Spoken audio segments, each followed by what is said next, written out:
You burned love and thought it would never rise. But ashes don't disappear, they rise as fire. You people never learn respect, he snapped. Plates clattered, a glass shattered in the kitchen. She stood there, not blinking, just breathing. The cafe watched in silence, too scared to speak. He waved his gold card like a weapon. You're lucky I even tip you. She said nothing, just slipped the bill back. And beneath it, a folded note. He opened it. 6 words, handwritten. What you burned didn't die. If this moment hits you, hit the like button and drop your city name in the comments so we can see how far our story travels. Every Friday at precisely 9 a.m., the bell above the door chimed, and silence fell across the cafe. The same customers, who laughed minutes before now, straightened up, avoiding eye contact. The baristas stiffened. The manager checked his tie in the reflection of the coffee machine, his hands shaking. The cheerful aroma of espresso didn't cover the tension in the air, because they all knew who had just walked in. Charles Whitmore, billionaire, media mogul, known across Chicago not just for his empire but for his ego. A tall, silver-haired man who carried himself like the cafe belonged to him.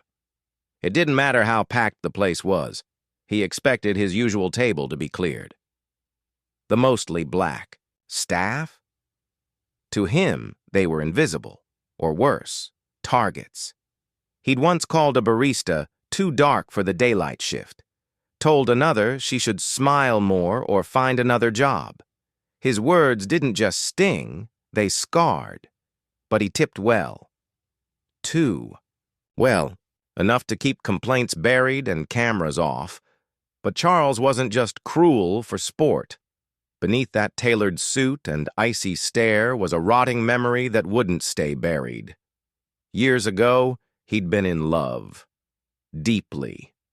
With a black woman named Louisa, artistic, fiery, and everything his world said he shouldn't want. When his wealthy white colleagues discovered the relationship, they made him choose, her or his future.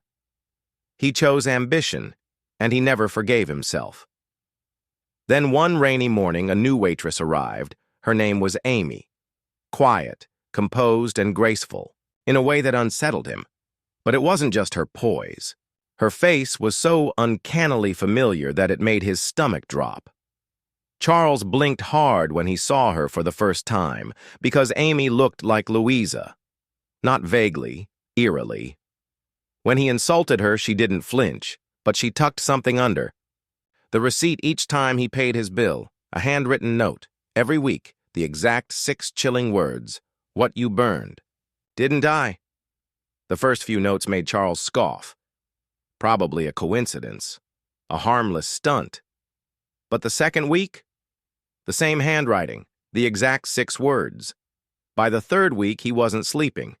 He tried ignoring it, tearing them up. But something about those notes clung to him like smoke, reminding him of a fire he thought he had extinguished long ago. Charles began spiraling. He pulled out a hidden box of old letters from Louisa, ones he claimed to have burned. Photos, too. Her laugh is in black and white, her eyes proud and defiant. That last photo, Louisa on a beach, visibly pregnant. She had told him she was keeping the baby. He never replied. Now, Amy's resemblance wasn't just haunting, it felt deliberate. As the days passed, Charles became paranoid. Who was she? A journalist digging for scandal? Louisa's daughter? A ghost sent to ruin him? At the cafe, Amy remained calm, collected. She never raised her voice, but she moved with purpose. When she wasn't serving, she was listening to former employees, to whispers from those Charles had once humiliated and discarded like trash. She was building something. Quietly, she compiled records of Charles's racist behavior, audio clips from the cafe, testimonies from ex-staff he'd blacklisted, emails leaked from his inner circle. Her silence wasn't weakness. It was a strategy. And Charles noticed. She simply smiled when he tried to confront her directly and walked away. That smile burned hotter than any insult. So he retaliated. First, he hired a private investigator to trail her. Then, he had her father's business audited. Her brother pulled over for routine checks multiple times in 1 week. Still, Amy didn't flinch. That's when he crossed the line. One night after closing, she was attacked in a dimly lit alley behind the cafe. She didn't report it, but she showed up to work the next day with a split lip and bruises peeking from under her sleeves. She served Charles like nothing had happened, slipped another note under his bill. This time it read, "I've lived through worse than you." Charles started unraveling in public, snapping at customers, arguing with staff. The once dignified CEO was now visibly unstable. And Amy? She kept digging, gathering more, planning something bigger than revenge. His empire had been built on fear and silence. But Amy wasn't afraid. She was a storm, and it was just beginning. Then one morning, Amy didn't show up. No call. No warning. No goodbye. Whispers buzzed through the cafe like static. Some said she quit. Others said she was threatened. A few thought she'd been paid off to disappear. Charles? He breathed easy. Thought the nightmare had passed. But it hadn't. Because 2 days later, the cafe manager found something on the back wall, spray-painted in bold red. "The fire you lit is coming for you." Similar messages started appearing everywhere Charles went. In his parking garage, on his office windows, even carved into the wooden bench at the cafe table he claimed every Friday. And then, the leak, not just a clip. A documentary uploaded anonymously to every central platform, titled "Built on Ashes, The Truth About Charles Whitmore." It was nearly an hour long, and it changed everything. The video began with silence. Then Amy's face filled the screen, bruised but unbroken. She hadn't spoken yet. Instead, the video played footage of Charles berating black staff, secret audio of him laughing about buying silence.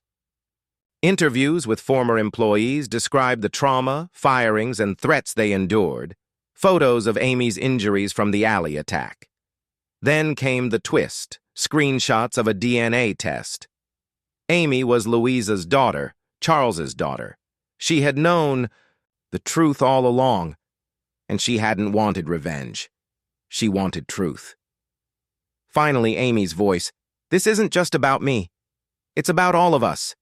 About every person he tried to erase.